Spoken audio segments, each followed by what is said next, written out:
பொங்கல் என்றால் பானையில் பால் பொங்கி வழிவது போல நம் இல்லங்களிலும் வாழ்விலும் மகிழ்ச்சியும் செல்வமும் தானியங்களும் பொங்கிப் பெருக வேண்டும் என்பதே இதன் தத்துவம். நம் வாழ்க்கையில் மகிழ்வும் நெகிழ்வும் செழிப்பும் பொங்கி வழிய வேண்டும் என்பதையே இந்த திருவிழா குறிக்கிறது. தைத்திங்கள் முதல் நாளில் கதிரவனுக்கு நன்றி சொல்லி இந்த விழா கொண்டாடப்படுகிறது. தைப்பொங்கல் என்பது உழவர்களின் திருநாள்.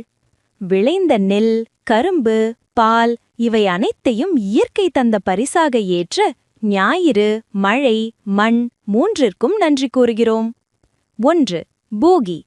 பழையதை விட்டு புதியதை வரவேற்கும் நாள். வீட்டை தூய்மை செய்து பழைய பொருட்களை அகற்றுவோம். 2. தைப்பொங்கல். புதிய மண்பானையில் பால் பொங்கி பொங்கலோ பொங்கல் என்று மகிழ்ச்சியுடன் கொண்டாடப்படும் நாள். 3. மாட்டுப் பொங்கல். உழவுக்கு துணை நிற்கும் மாடுகளுக்கு நன்றி கூறும் நாள். 4. காணும் பொங்கல். உறவினர்கள் நண்பர்களை சந்தித்து மகிழ்ச்சியை பகிரும் நாள். கோலங்கள், கரும்பு, மஞ்சள் கொத்து, புதிய ஆடைகள், பாரம்பரிய உணவுகள் இவை அனைத்தும் தமிழர் பண்பாட்டின் அழகை வெளிப்படுத்துகின்றன. தைப்பொங்கல் ஒற்றுமை, நன்றி, மகிழ்ச்சி என்ற 3 சொற்களின் வடிவம். இந்த தைப்பொங்கல் உங்கள் வாழ்க்கையில் செழிப்பையும் அமைதியையும் பொங்கி வழியச் செய்யட்டும். விழியம் பிடித்திருந்தால் லைக், பகிர, சப்ஸ்கிரைப் செய்ய மறக்காதீர்கள். இனிய தைப்பொங்கல் நல்வாழ்த்துக்கள்.